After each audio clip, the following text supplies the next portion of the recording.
Una nueva dimensión del caso Gutiérrez de la Torre.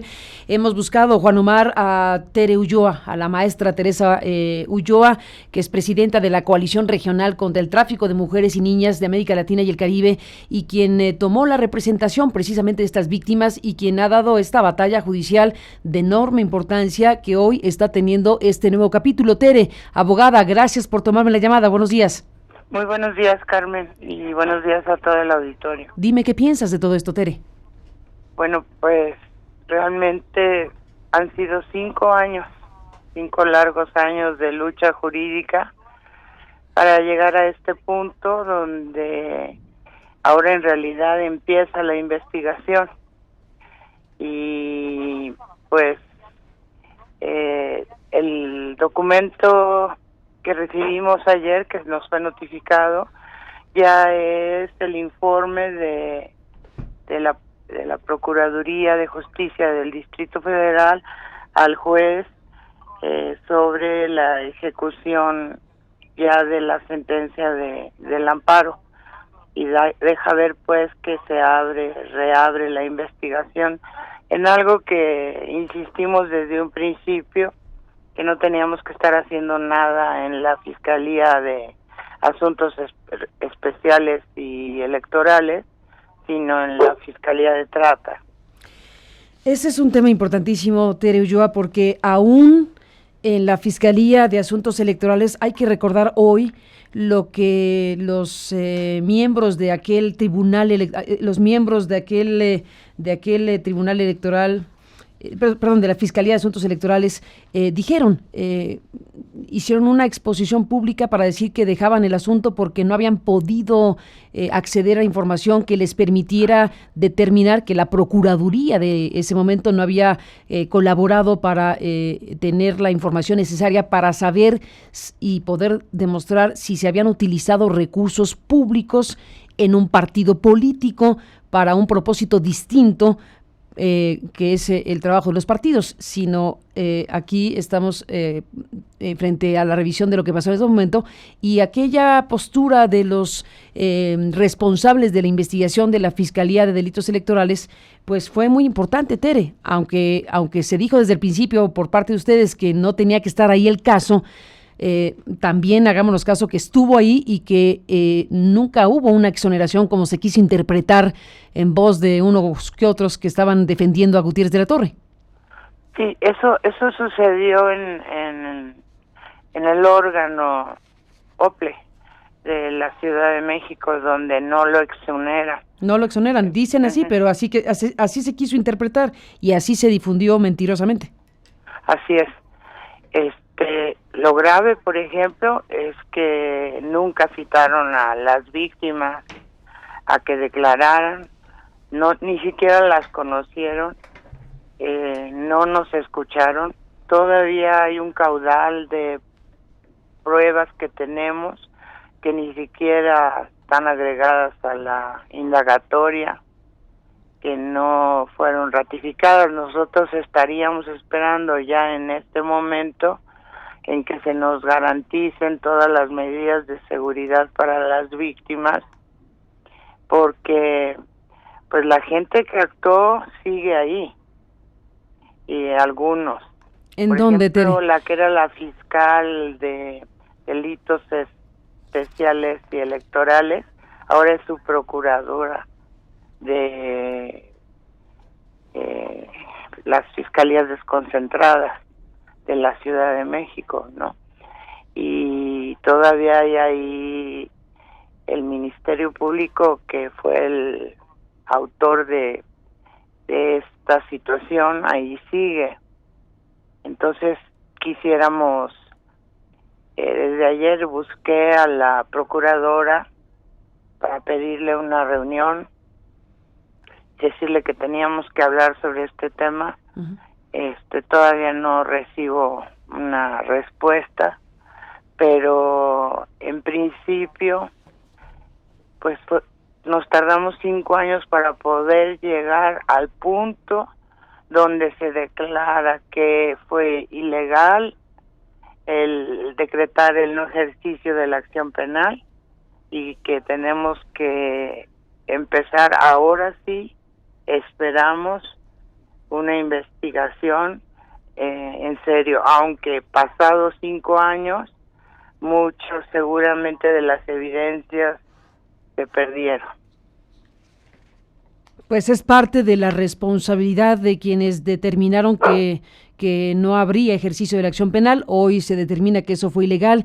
En el rango de las responsabilidades, Tere Ulloa, ¿qué autoridades de aquel momento tendrían que ser llamadas a cuentas de este tema o por este tema? Bueno, fundamentalmente los dos procuradores. Rodolfo Ríos. Mencionó así, Ríos y Garrido, que ya mencionó Juan Omar, pero también podría o tendría que rendir cuentas el senador Mancera. Porque Miguel Ángel Mancera. Él como jefe de gobierno, ¿qué grado de responsabilidad tiene el caso Gutiérrez de la Torre, Tere? Yo creo que nada de lo que pasó en este asunto hubiera pasado si no hubiera la anuencia de él. Y la ley de responsabilidades de los funcionarios públicos establecen que son los titulares de las instancias los que son responsables de cómo actúan los funcionarios que tienen a su cargo. Y en este caso, los procuradores dependían directamente de él. Teresa Ulloa, abogada, dentro de lo que nos narró Juan Omar Fierro del documento que ustedes recibieron el día de ayer, está la parte donde se le permitió al imputado, digamos, al señalado y a sus abogados o representantes el acceso a las denuncias de las víctimas con todo lo que eso implica. Así es. ¿Qué sucedió con ellas? ¿Qué pasó tú como su defensora y representante? ¿Qué nos podías narrar del tipo de situación que vivieron las víctimas, que han sido víctimas y revictimizadas durante todo este proceso de 5 años? Sí, bueno, realmente con mucho miedo, sobre todo a partir de que abrieron sus datos resguardados y fueron a notificarlas directamente a sus casas. Y pues ahora se abre un nuevo periodo donde obviamente tienen temor, tienen miedo de que las vuelvan a evidenciar y sobre todo porque jurídicamente no era dable que se hubieran acumulado las averiguaciones previas donde el denunciado, el acusado, era Cuauhtémoc Gutiérrez de la Torre, con la denuncia donde él era la supuesta víctima. Y eso tendría que haberse determinado por cuerdas separadas. Lo que hicieron al acumular es darle ese acceso a toda la información del expediente. ¿Supo de la identidad de quien lo denunciaba?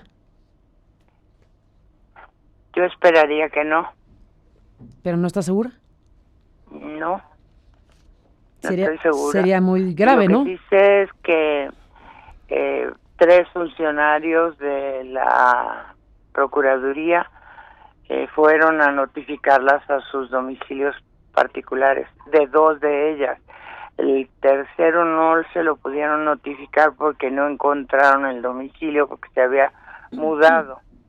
Y entonces no tuvieron otro remedio más que venirnos a notificar a nosotros, a la oficina, que era el domicilio que habían fijado para oír y recibir notificaciones. Y que así debió de haberse quedado en los 3 casos. O sea, tenían domicilio para oír y recibir notificaciones. No tenían por qué abrir y romper el resguardo de la identidad y de los datos personales. E ir a los domicilios particulares de ellas, con todo lo que eso implica. ¿Eso es. lo decidió quién? Pues el procurador. ¿Ríos? No. Fue ¿Garrido? Uh-huh. Estamos, Teresa Ulloa, en un momento, un punto de quiebre, dije yo hace un momento, porque efectivamente ahora lo que viene es la reapertura del caso. ¿Este es un concepto correcto? ¿Se reabre el caso Gutiérrez de la Torre? ¿Legalmente así se dice? Así se dice. Y se reabre legalmente el caso Gutiérrez de la Torre una vez que se determina que fue ilegal haber determinado el no ejercicio de la acción penal, ¿cierto? Así es. Y que si se determinó que fue ilegal el no ejercicio de la acción penal, pues tendrán que comparecer, supongo, los que fueron responsables de ello. Pues eso esperaríamos. No sí. Te veo muy convencida. No sabemos. Pues, no sé. Tendré como más claridad ahora que tenga la oportunidad de hablar con la procuradora y con la fiscal nueva de delitos en materia de trata de personas. Que ahí se deposita la investigación en esta fiscalía, se abre donde tú dijiste desde el principio que tenía que estar. Así es. Pues Tere Ulloa, para cerrar esta conversación, ¿qué te dice todo esto después de 5 años de una batalla judicial? ¿Cómo están las mujeres a quienes les mandamos un saludo y les agradecemos su confianza porque nos permitieron conocer parte de esta historia y así la difundimos y la seguiremos difundiendo? ¿Cómo están ellas y cómo estás tú? Pues sí, es para nosotros y para ellas es un triunfo, pero también se abren nuevos retos, por supuesto, porque ahora tenemos, con lo que tenemos que acreditar los elementos del delito, y ahora tenemos una de las inculpadas con fuero, que es Sandra Vaca Cortés. Es una diputada el primer Congreso de la Ciudad de México cuenta con una diputada que está en esta trama. Así es. Y tiene fuero. Tiene fuero. Pues era una de las reclutadoras, para decirlo claramente, según el reportaje que presentamos en su momento. Las evidencias no solo indiquen. Reclutadora, también les administraba los pases y quién entraba y a quién le tocaba acompañarlo en la noche y varias cuestiones. La señora diputada hoy tiene cargos de representación de los capitalinos y hubo un punto incluso en donde fue nombrada presidenta de una comisión, si no me equivoco, de derechos de la niñez o cosa por el estilo, una barbaridad. ¿Te acuerdas? Así es, sí, el sí, escándalo claro. permitió que se cambiara de comisión, pero llegaron a ese extremo en algo inaudito. Sí. Afortunadamente pudimos parar eso, pero bueno, ahí siguen gentes muy cercanas a Cuauhtémoc Gutiérrez de la Torre que siguen en el PRI o en el Congreso, del primer Congreso de la Ciudad de México, y que obviamente nosotros estaríamos esperando que renuncien o piden una licencia mientras se les investiga, porque tenemos a Sandra Vaca Cortés, tenemos a Priscila, que no sé en este momento dónde ande, y te acuerdas de las 2 mujeres aquellas que me buscaron y luego me fueron a denunciar porque las había yo amenazado y yo ni las conocía. Sí, todo lo que se armó y que hubo quien les diera voz y eco. Sí, claro. Pues, Tere, estamos en un momento muy importante, vamos a seguir de cerca el asunto, esperemos a que la procuradora Godoy atienda tu solicitud para encontrarte con ella. Estoy segura que la procuradora, por supuesto, será más que abierta para escuchar lo que tú le tengas que plantear como representante de las víctimas de Cuauhtémoc Gutiérrez de la Torre, y más hoy que se ha dado esta resolución de la cual hemos hablado esta mañana, Tere. Sí, pues sí, yo también tengo confianza. Estaremos hablando, si me lo permites, Teresa. Por lo pronto, aquí está el anuncio de que se reabre el caso Gutiérrez de la Torre y se determina ilegal el no ejercicio de la acción penal que obtuvo de la forma en que lo obtuvo. Gracias, Tere, un abrazo y seguimos en el tema. Igualmente, Carmen, un Gracias. abrazo. a Tere Ulloa, esta abogada incansable que realmente ha hecho una tarea excepcional en defensa de estas y de otras mujeres, porque ella tiene una tarea muy importante en defensoría de casos de trata, de casos graves en nuestro país, en el alcance que pueda tener las redes de trata en el continente. Y bueno, pues en el caso Gutiérrez de la Torre, Teresa Ulloa y su equipo pues han hecho un trabajo muy importante que ha llegado al punto que ahora se está anunciando aquí, se reabre